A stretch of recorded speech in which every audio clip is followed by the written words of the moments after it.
Et si biologie et psychologie étaient les deux faces d'un même miroir? On ressemble tous à un parent, un oncle, un grand-père. Donc on sait que nos gènes influencent qui on est, nos comportements. Mais à l'inverse, est-ce que nos comportements pourraient modifier l'expression de nos gènes? Alors ces questions d'inné et d'acquis m'ont toujours passionnée parce qu'en fait je me demandais à quel point est-ce que je suis libre d'être qui j'ai envie, ou bien je suis un peu prisonnière de ces questions d'hérédité. Alors à la question « Qui suis-je ?», Nietzsche nous répond « Deviens ce que tu es ». En réalité, c'est une invitation à nous dépasser, nous libérer et à exprimer ce qui nous fait vibrer. Alors, personnellement, ce qui me fait vibrer, c'est le vivant, c'est l'être humain, c'est essayer de comprendre l'être humain. C'est pas toujours évident. Et puis, par exemple, très jeune, j'avais toujours du mal à comprendre pourquoi est-ce que deux individus qui vivent un même événement vont l'interpréter chacun d'une manière très personnelle et vont pas en retenir du tout la même chose. Un autre événement m'a profondément inspirée et a orienté ma vie, très certainement. Car à 11 ans, je perdais ma 4e cousine de la même maladie génétique, la mucoviscidose. Et je lui glissais un poème secret dans sa veste, dans lequel je lui faisais une promesse, celle de consacrer ma vie et mon énergie pour comprendre la génétique, comprendre qu'est-ce qui faisait la santé et la maladie, et surtout aider des personnes en souffrance. Alors c'est ce que j'ai fait, j'ai décidé d'étudier la biologie, à 11 ans j'ai fait tout mon programme de vie, j'avais tout planifié jusqu'à 35 ans, et juste avant mon doctorat, quand même, je me suis posé la question, est-ce que cette expérience, finalement, va définir tout ce que je suis? Est-ce que j'aurais fait un autre choix sans cet événement? Et finalement, la réponse à ma question, c'est j'aurais étudié le cerveau, puisque c'est ça qui m'intéresse, comprendre comment on fonctionne. J'ai donc fait un doctorat de neurosciences. Ça a été des années passionnantes, j'ai appris forcément plein de choses. Je manipulais le vivant en faisant pousser mes petites cellules en culture. Je jouais avec l'ADN. J'avais des eureka à 4h du matin à mettre ensemble les différentes pièces du puzzle pour comprendre comment ces cellules fonctionnent. Franchement, c'était grisant. Mais j'ai terminé cette expérience épuisée et un peu désabusée, j'avoue. On m'avait prévenu, c'est la maladie classique des doctorants. J'avais du mal à le croire, mais voilà. Donc j'ai pris quelques mois pour réfléchir à la suite, parce que finalement, j'avais toujours pas répondu à mes questions, et j'avais besoin d'élargir mes horizons, j'avais besoin de contact humain, et par hasard, ou par chance, j'ai rencontré une femme qui m'a proposé de travailler dans un institut psychiatrique. Alors là, je découvrais tout un monde complètement nouveau, parce que moi qui connaissais la maladie, la souffrance physique, je découvrais la souffrance psychique. Je découvrais comment ces individus qui avaient vécu des choses terribles, qui avaient manqué d'amour, qui avaient vécu des amours toxiques de la part de leur entourage, comment ces êtres développaient finalement à l'adolescence, à l'âge adulte, des troubles du comportement et même des troubles psychiatriques. Je découvrais la puissance de l'inconscient, chez eux, mais aussi chez moi. Et finalement, un jour, j'ai accepté de faire une expérience d'hypnose, de régression sous hypnose. Rien à voir vraiment avec l'hypnose de spectacle. L'hypnose thérapeutique, l'idée, c'est vraiment d'être dans un état de conscience modifié qui nous permet justement d'aller explorer notre inconscient. J'étais un petit peu sceptique, je me disais, bon, ok, on va voir si je découvre quelque chose que je ne connais pas encore sur moi.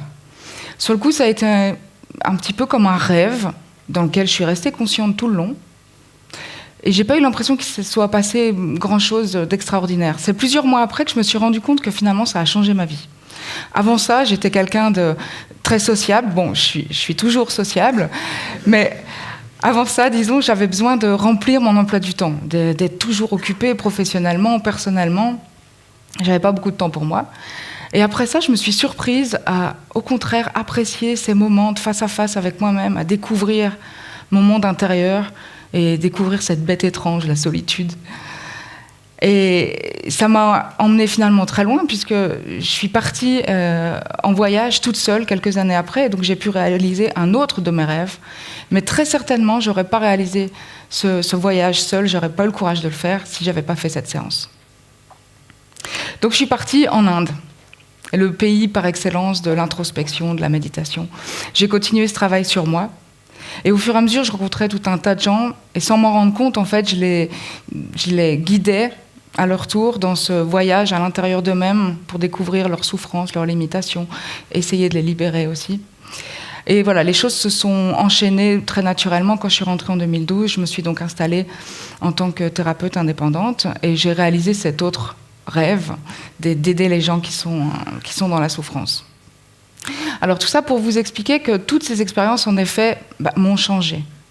Et aujourd'hui, un domaine de la science nous parle de comment l'environnement et ce qu'on vit peut s'imprimer dans nos cellules. Ça s'appelle l'épigénétique.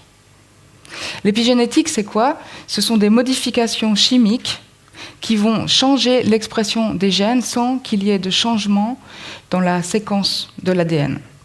Ces changements peuvent être hérités et héritables donc de cellule en cellule au cours des divisions, et réversibles. Un exemple tout simple, vous avez des cellules de peau, des cellules d'os, des cellules nerveuses, toutes ces cellules sont différentes. Comment c'est possible? À partir d'une même cellule, à partir d'une même séquence, et ces séquences ne changent pas du début à la fin de votre vie, et pourtant, ces cellules sont différentes. Ça repose justement sur des marques épigénétiques, donc ces petites modifications chimiques, qui vont donner à chaque type de cellule un profil différent. Alors ça, c'est au niveau cellulaire. Maintenant, au niveau des organismes entiers, je vais vous donner un exemple très simple, c'est celui des abeilles. Les abeilles qui au départ sont toutes les mêmes, finalement, il y en a une qui va être nourrie à la gelée royale, elle va devenir 2 fois plus grosse que les autres, quasiment, et elle va être capable de pondre. Donc on voit que l'environnement, ce qu'on va manger, enfin en tout cas ce que l'abeille va manger, va changer sa caractéristique et ses capacités. En science, on étudie souvent la souris. Alors chez la souris, on a pu voir que des comportements différents pouvaient être mis en lien avec des profils épigénétiques différents. Des souris, par exemple, qui ont peur et qui restent dans une cage allumée, qu'on compare avec des souris qui, elles, sont exploratrices, qui vont aller dans la cage, même si elle est éteinte, etc. Eh bien, on voit qu'en ces 2 types de souris, leur différence de comportement peut être mise en lien avec des différences de marqueurs épigénétiques. Ce qu'on voit aussi, c'est que le stress peut influencer ces marques épigénétiques et derrière influencer le comportement. Par exemple, chez des souris en gestation, si la femelle est en contact avec un mâle qui va être agressif, ça va la stresser. Et ce stress va avoir un impact plus tard chez les petits. Un stress dans les tout premiers stades de vie des petites souris va également avoir un impact sur leur gestion du stress plus tard et va même pouvoir induire chez eux un comportement dépressif. Ça peut être un stress comme la séparation de leur mère de manière répétée et non prévue, qui n'est pas toujours la même chose. Donc voilà, chez la souris, on voit également que ces marques épigénétiques, qui sont donc la conséquence de ce que la souris va vivre et qui sont en lien avec des comportements, on voit que ces marques peuvent être transmises au cours des générations. Ça nous fait poser beaucoup de questions. Chez l'être humain, comment ça se passe ? Alors c'est plus compliqué d'étudier l'être humain, mais un groupe, et je prends cet exemple parce que c'est des études qui ont été réalisées ici à Genève, ce groupe a étudié des femmes qui avaient vécu des violences sexuelles ou physiques dans leur enfance. Et ce qu'ils ont découvert, c'est qu'il y avait un des gènes qui est impliqué également dans la réponse au stress qui montrait une augmentation de la méthylation. Et de manière intéressante, en noir, donc c'est les contrôles, et en blanc, on voit que c'est des personnes qui ont été abusées plusieurs fois. Et entre les deux, c'est tous les intermédiaires. Donc en fait, il y a même une augmentation du nombre de méthylations en fonction de la sévérité du traumatisme et des abus. Et ils ont même pu prouver qu'une des filles, par exemple, d'une femme violée, avait les mêmes marques épigénétiques que sa mère, alors qu'elle-même n'avait jamais été violée. Et là, la doctoresse Ariane Giacobino nous parle de cicatrices présentes dans l'ADN et de cette possibilité donc d'avoir une transmission au cours des générations. Alors, est-ce qu'on serait le produit, en effet, des traumatismes qu'on a vécus, mais également ceux de nos ancêtres ? Il faut bien comprendre que tout ça, c'est valable pour chacun d'entre nous, finalement. Puisqu'un traumatisme, c'est quoi? C'est un événement qui va créer un choc émotionnel et qu'on n'arrive pas à digérer, qu'on n'arrive pas à accepter. Et finalement, on sait depuis des décennies, les psychologues, les psychanalystes nous parlent des effets des traumatismes, des expériences sur les comportements. Aujourd'hui, la biologie rajoute un maillon, celle des empreintes épigénétiques et de ce qui se passe dans nos cellules. Alors, en effet, ça nous concerne tous, mais on n'est pas toujours conscient de nos réactions émotionnelles. D'ailleurs, j'ai envie de vous poser une petite question. Pour vous, où se passent les émotions ? Est-ce que vous pouvez me dire comme ça, me montrer, pour vous, où est-ce qu'elles se passent, les émotions, chez vous ? Ok. Je vois que certaines personnes me montrent la tête. Alors, c'est ce que j'ai répondu la première fois qu'on m'a posé la question. En tant que neuroscientifique, ça se passe où les émotions ? Le cerveau limbique, neurotransmetteur, la tête. Mais en fait, oui, ça se passe aussi dans les intestins, j'ai entendu, et dans le corps. On peut sentir cette constriction dans le cœur quand on est angoissé. Là, on parle de la peur au ventre. Donc, les émotions, ça se passe aussi dans le corps. Mais on n'a souvent pas vraiment l'habitude d'aller écouter et d'être en contact avec ce qui se passe à l'intérieur de nous. Et la question, c'est comment est-ce qu'on fait pour se libérer de ces émotions ? Aujourd'hui, il y a de plus en plus de techniques qui travaillent sur la résolution des traumatismes.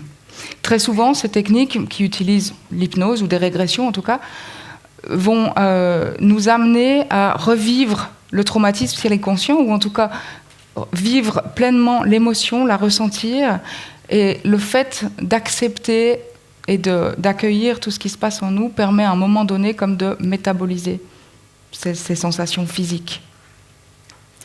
Aujourd'hui, il y a même un institut de recherche qui travaille sur les peak states, c'est-à-dire les états de conscience hyper fonctionnels, les états de conscience de pointe, qui nous apportent des états très très confortables, comme par exemple la paix intérieure ou la joie, et qui nous apporteraient ces états en permanence. Et en fait, dans ce modèle, Grant McFettridge nous parle de comment la conscience et les traumatismes pourraient se comprendre à un niveau biologique. Et il nous dit qu'on aurait tous accès à ces états de conscience hyper fonctionnels, c'est simplement nos traumatismes et ceux de nos ancêtres qui nous empêchent de les vivre. Donc ma question aujourd'hui, c'est quand on effectue ce travail, quand on se libère de nos émotions, est-ce qu'on efface ces cicatrices qui sont dans les gènes ? Est-ce qu'on réverse quelque part ces marqueurs épigénétiques qui vont arriver quand on vit des traumatismes ? Et je pense vraiment que ça, c'est le défi de la biologie et de la psychologie du XXIe siècle. Et en tout cas, c'est le défi que je me lance pour les prochaines années. Donc aujourd'hui, mon message, et ce que j'ai envie de vous dire, pour reprendre la phrase de Nietzsche, c'est de vous inviter à devenir ce que vous êtes, à exprimer la plus belle partie de vous, parce que ça peut vraiment changer des choses au niveau des relations avec vos proches et de toute la façon dont vous allez vivre tous les jours. J'observe tous les jours des gens qui changent de comportement.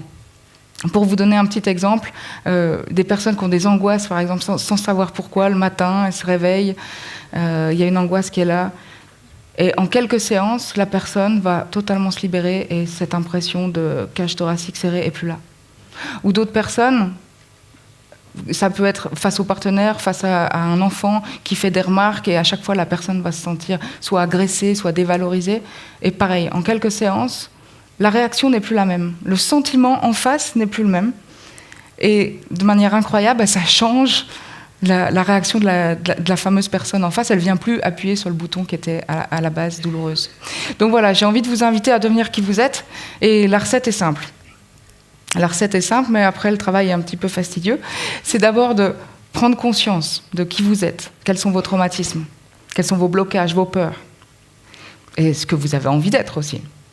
Ensuite, c'est de décider de changer quelque chose. Et parfois, ces deux étapes, quand on les a faites, c'est pas suffisant, parce qu'il faut trouver les outils qui nous permettent de nous libérer. Et là, une fois de plus, c'est pas, je vous demande pas de me croire. Moi, la première, je croyais pas à tout ça. Mais par contre, d'essayer. Et pour chacun de vous, les outils seront certainement différents. Chacun doit trouver un petit peu son chemin pour pouvoir se libérer. Alors voilà, je terminerai sur cette phrase de Carl Gustav Jung qui nous dit que tout ce qui n'est pas mis en conscience revient sous forme de destin. Et je crois vraiment que le pouvoir est en nous, finalement. Et on a ce devoir de faire ce travail, pas uniquement pour nous, mais c'est également un acte de responsabilité pour les générations futures.